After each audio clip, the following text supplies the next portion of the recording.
کی جید اور انتہائی مدبر اور معتبر علمی اور روحانی شخصیت حضرت مفتی منیر احمد اخون صاحب. حضرت السلام علیکم. وعلیکم السلام.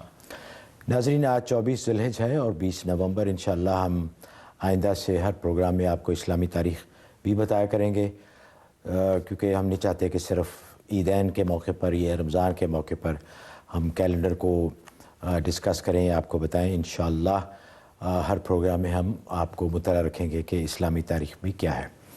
ناظرین، آپ کی بہت ساری ای میلز آئی ہیں جس میں آپ نے ہمیں بہت دعائیں دی ہیں.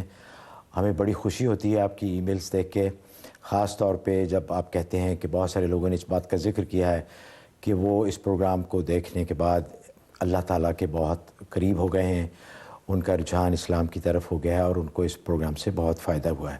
یہی مقصد ہے ہمارے پروگرام کا، یہی ہماری نیت تھی جب ہم نے یہ پروگرام شروع کیا کہ سب کی بھلائی ہو، دینی اعتبار سے بھی اور دنیاوی اعتبار سے بھی. تو ہمیں بڑی خوشی ہوتی ہے جب آپ کی ایسی ای میلز ملتی ہیں.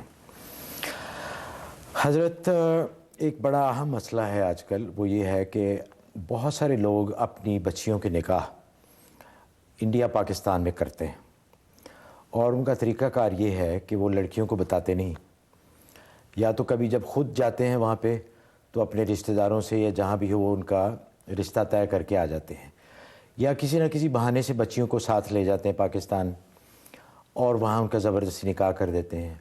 یا اگر جب رشتہ طے کر کے واپس آتے ہیں تو لڑکیوں کو مجبور کرتے ہیں کہ بھئی ہم نے تمہاری بات طے کر دی ہے، اب ہماری ناک کٹ جائے گی، برادری کا معاملہ ہے، عزت کا معاملہ ہے. اور دوسری طرف یہاں کا آزاد ماحول ہے، بہت ساری لڑکیاں ہیں وہ جو اپنی مرضی سے بغیر والدین کی رضا کے یا ان سے پوچھے بغیر وہ خود اپنا ساتھ چن لیتی ہیں اور شادی کر لیتی ہیں. تو اس بارے میں ذرا فرمائیے کہ ہمارا دین کیا کہتا ہے دونوں کے لیے، والدین کے لیے بھی کہ جو بچیوں کی مرضی کے بغیر ان سے پوچھے بغیر رشتہ طے کر دیتے ہیں، اور بچیوں کے لیے بھی کہ بھی یہ میری زندگی ہے، اٹس مائی لائف. اکثر یہ وہ کہتی ہیں کہ اٹس مائی لائف، میں نے رہنا ہے، میں نے زندگی گزارنی ہے، تو میری مرضی اس میں زیادہ ضروری ہے.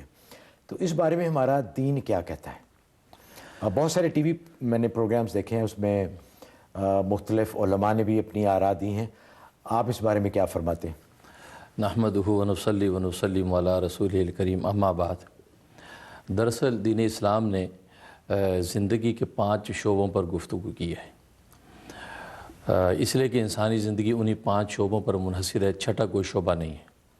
ایک تو عقائد پر گفتگو کی ہے، دوسرے عبادات، تیسرے معاملات، اور چوتھے معاشرت، اور 5ویں اخلاق. ان میں جو معاملات کا شعبہ ہے، نکاح اصل میں ان معاملات میں سے ایک معاملہ ہے، اور شریعت اسلامیہ نے اس کو بہت اہمیت دی ہے، اس لیے کہ نکاح اصل میں 2 افراد کے مجموعے کا نام نہیں ہے، بلکہ 2 خاندانوں، 2 قبیلوں، 2 ریاستوں، بلکہ 2 ملکوں کی آپس میں الفت و محبت کا جو پیش خیمہ ہے کہ اگر ایک ملک کی شہزادی ہو، دوسرے ملک کا شہزادہ ہو، ان کی آپس میں نکاح اور شادی ہو تو 2 ملکوں کے تعلقات استوار ہوتے ہیں. تو یہ ایک بڑی اہم جو ہے وہ معاملہ ہے نکاح کا، اس لیے شریعت اسلامیہ نے اس حوالے سے بڑی معتدل و متوازن ہدایات دی ہیں. نہ تو والدین اور سرپرستوں کو بالکل کلی اختیارات دے دیے ہیں کہ وہ جیسے چاہیں جہاں چاہیں جو بچیوں کے نکاح کر دیں اور ان سے پوچھے بھی نہیں، اور ان کی انسانی جو ہے حیثیت کو وہ ختم کر دیں، وہ بھیڑ بکری کی طرح جہاں چاہے باندھ دیں. تو ان کو بھی کلی اختیارات اسلام نے دیے.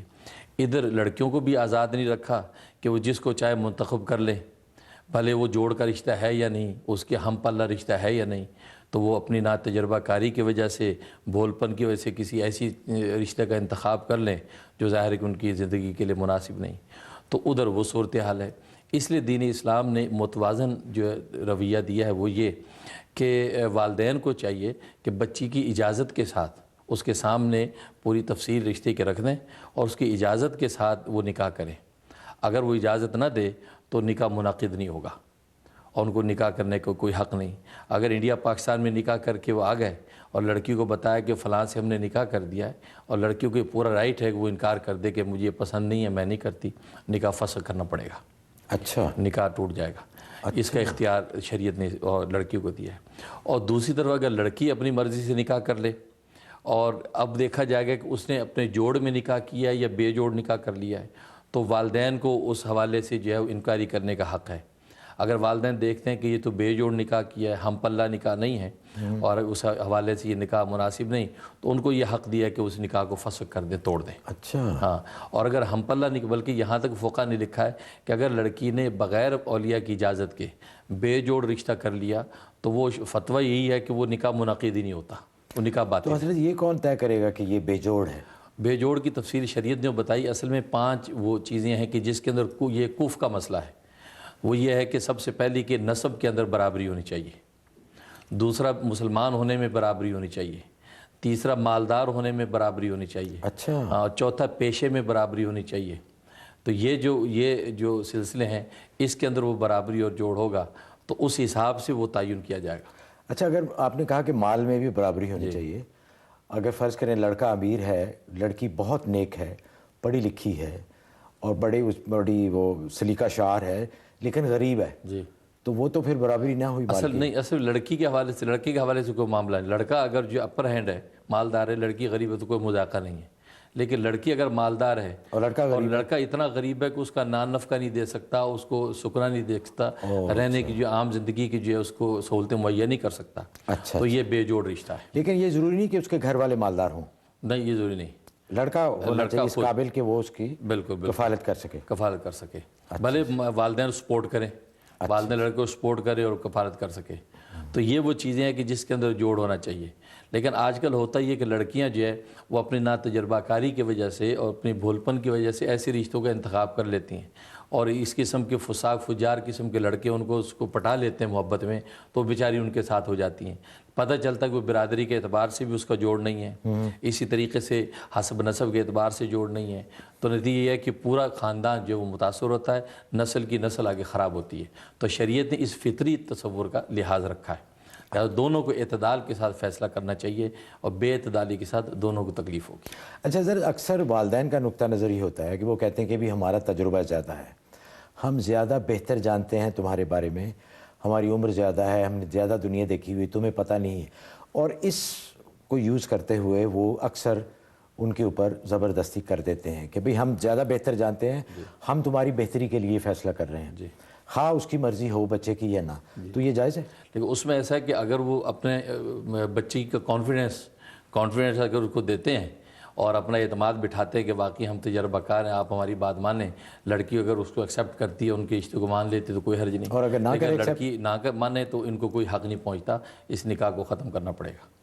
اچھا اچھا، لڑکی کو پورا حق دیا ہے کیونکہ اس کی ایک انسانی حیثیت ہے، شریعت نے اس کی چاہت کا لحاظ رکھا ہے۔ ماشاء اللہ حضرت، آپ نے بہت ہی آسان طریقے سے اس کو، امید ہے ناظرین اس پہ غور بھی کریں گے، اور خاص طور پہ ان چیزوں کا جو حضرت نے فرمائی ہیں کہ یہ چیزیں ضروری ہیں، کیونکہ نکاح ایک بہت ہی اہم ہے، دو زندگیوں کا ملاپ ہوتا ہے، ایک لانگ ٹرم کمٹمنٹ ہے، تو اس میں ان چیزوں کا خیال رکھنا بہت ضروری ہے۔ امید ہے کہ آپ انشاءاللہ آئندہ جب بھی رشتے طے کریں گے تو ان چیزوں کا خیال رکھیں گے۔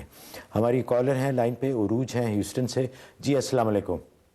وعلیکم السلام، مفتی صاحب کو میرا سلام۔ وعلیکم السلام۔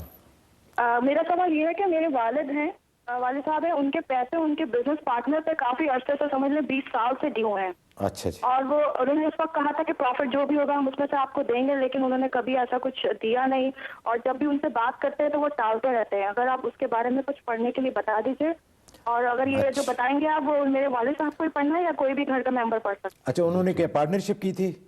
جی ہاں، لائک ملس ہوتی ہیں نا، اس میں پاکستان میں ہوتے ہیں وہ ملس جو ہوتی ہیں کپڑوں کی لومیں وغیرہ جو چلتی ہیں پاکستان میں، اچھا اچھا، تو اس میں پارٹنرشپ کی تھی۔ اس وقت انہوں نے یہ ڈیسائیڈ کیا تھا کہ جو بھی ہوگا ہم آپ کو دیں گے، لیکن اس کے بعد وہ ذکر بھی نہیں کرتے، اور جب کبھی کرتے ہیں تو وہ کہتے ہیں جی میں کروں گا، حساب کروں گا، لائک ٹالتے رہتے ہیں۔ جی بہت بہت شکریہ۔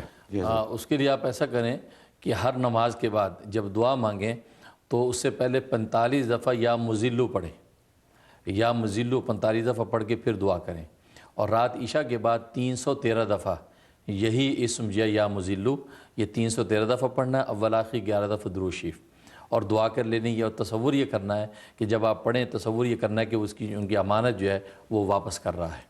اس نیت سے آپ 90 دن ہی عمل کریں، انشاءاللہ اللہ تعالیٰ اس کے دل کو نرم کر دیں گے، اور آپ کے ابو کی امانت وہ واپس کرے گا انشاءاللہ۔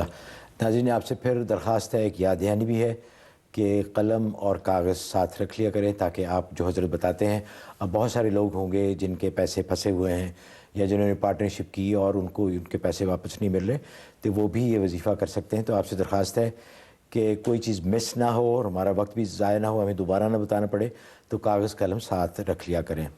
جاوید صاحب ہیں ڈیلاویئر سے. السلام علیکم. وعلیکم السلام. کیا حال چال ہے آپ؟ الحمدللہ. آپ سنائیے خیریت؟ بہت اچھی طرح. جی فرمائیے. سوال تو ٹی وی ون کا مینجمنٹ کا، آپ کا اور مفتی صاحب کا بہت بہت شکر گزار ہوں جی کہ اتنا اچھا ونڈرفل پروگرام پیش کر رہے ہیں. میں یہاں پہ ایک چیز بتانا چاہوں گا اور خاص طور سے مفتی صاحب کا بہت شکر گزار ہوں کہ میرے کو 3 ہفتے یا 4 ہفتے پہلے جو ہارٹ اسٹریس کرایا تھا میں نے، اس میں ڈاکٹر نے 2 گھنٹے بعد کہا کہ آپ کا اسٹریس بہت خراب ہے، فوراً آپ اپنا اینجیوگرافی کرائیں. جی تو ان دا مین وائل میں نے جو ہے شاہ صاحب کو ای میل کی اور فون پہ بات کی. حضرت صاحب نے وظیفہ بتایا. اس کے بعد میں 3 دن کے بعد جب میں نے اینجیوگرافی کرائی تو اللہ کا شکر ہے کہ کچھ بھی نہیں نکلا، بالکل کلیئر تھا. اس کے لیے میں حضرت صاحب کا بہت شکر گزار ہوں. اللہ تعالیٰ ان کو جزائے خیر دے. اور میں ایک چیز اور کہوں گا کہ پاکستان میں آج کل ڈینگو وائرس بہت پھیلا ہوا ہے. جی تو کوئی شاہ صاحب ایسا کوئی چیز بتا دیجیے حضرت صاحب کہ لوگوں کو جو پرابلمس ہیں وہاں پر وہ پڑھ سکیں، اس سے ان کو فائدہ ہو سکے. جی انہوں نے پہلے بھی حضرت نے فرمایا تھا کافی دفعہ، اور ہم نے لیکن ایک دفعہ پھر میں درخواست کروں گا کہ وہ مختصراً بتا دیں کہ ڈینگی وائرس کے لیے کیا. جی ماشاءاللہ. سب سے پہلے تو بہت خوشی ہے کہ اللہ تعالیٰ نے آپ کو جو ہے ہر طرح سے تو عافیت دی. تو آپ 2 رکعت نماز شکرانہ ادا کریں اور حسب توفیق صدقہ دے دیں تو انشاءاللہ اس سے شکرانے سے نعمت بڑھتی ہے. باقی ڈینگی وائرس کے سلسلے میں نے پہلے بتایا بھی تھا، سلام علی نوح فی العالمین، یہ سورہ والصافات کی آیت نمبر 79 ہے. یہ سلام علی نوح فی العالمین یہ 100 دفعہ پڑھنی ہے. اول آخر 11 دفعہ دروشی پڑھ لیں، پڑھ کے پانی پہ دم کر کے پانی پئیں. تو جو حضرات جیسے خطرات میں ہیں وہ روزانہ پڑھ کے پانی پی لیا کریں. انشاءاللہ جب تک یہ حالات ہیں تو یہ عمل کرتے رہیں، انشاءاللہ وہ کسی بھی قسم کے وبائی مرض سے محفوظ رہیں گے. ماشاءاللہ. جی ناظرین، وقت ہوا ہے ایک بریک کا. بریک پہ جانے سے پہلے حسب معمول ہم شکر گزار ہیں. ہمارے اسپانسر ہے honeyderm.com. یہ شہد سے اور تمام قدرتی اجزاء سے ان کے اپنے پروڈکٹس بناتے ہیں، خاص طور پہ بالوں کے لیے، جلد کے لیے اور شوگر کے لیے. انتہائی مجرب ان کے پروڈکٹس ہیں، بالکل قدرتی اجزاء پر کوئی سائیڈ ایفیکٹ نہیں ہے ان کا. آپ ان کے ویب سائٹ پہ جائیے honeyderm.com. میں خود بھی استعمال کرتا ہوں ان کے پروڈکٹس، اور اسی لیے بہت ہی وثوق اور اعتماد کے ساتھ میں ریکمینڈ کرتا ہوں کہ واقعی ان کے جو پروڈکٹس ہیں بالوں کے لیے، جلد کے لیے اور شوگر کے لیے بہت ہی اچھے ہیں. بریک پہ جانے سے پہلے جب بریک سے واپس آئیں گے تو انشاءاللہ ایک بہت ہی دلچسپ ایک اور ٹاپک ہے کہ جنات کیا یہ چوریاں اور ڈکیتی کرتے ہیں، اور اگر کرتے ہیں تو کس طرح کرتے ہیں اور ان کو پکڑنے کا کیا طریقہ ہے. اس کے بارے میں بات کریں گے حضرت سے جب ہم بریک سے واپس آئیں گے. حاضر ہوتے ہیں ایک چھوٹی سی بریک کے بعد.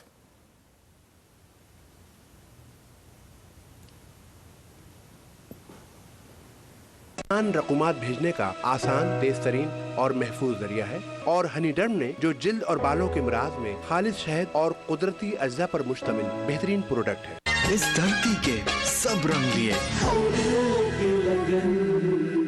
کیونکہ دل ہے پاکستانی. ہیئر بیک، شہد اور قدرتی اجزاء پر مشتمل گھنے بال دوبارہ حاصل کرنے کے لیے آسان اور محفوظ قدرتی ذریعہ، حسب ضرورت اسپرے یا شیمپو کی شکل میں قابل استعمال. 4 سے 6 ہفتے ہی میں گھنے بال دوبارہ حاصل کر کے جوان اور پر اعتماد نظر آئیں. قدرتی اجزاء پر مشتمل 6 ماہ کی منی بیک گارنٹی کے ساتھ log on to honeyderm.com. The product is natural, it's safe, there is nothing to prevent you from applying it as many times as possible. Get Hairback, the natural affordable remedy with no side effects, and you'll see noticeable results in 4 to 6 weeks. With a 6-month money-back guarantee, there's nothing to lose except more hair. Hairback is not available in stores. Visit us on Michigan Avenue and get your hair back now.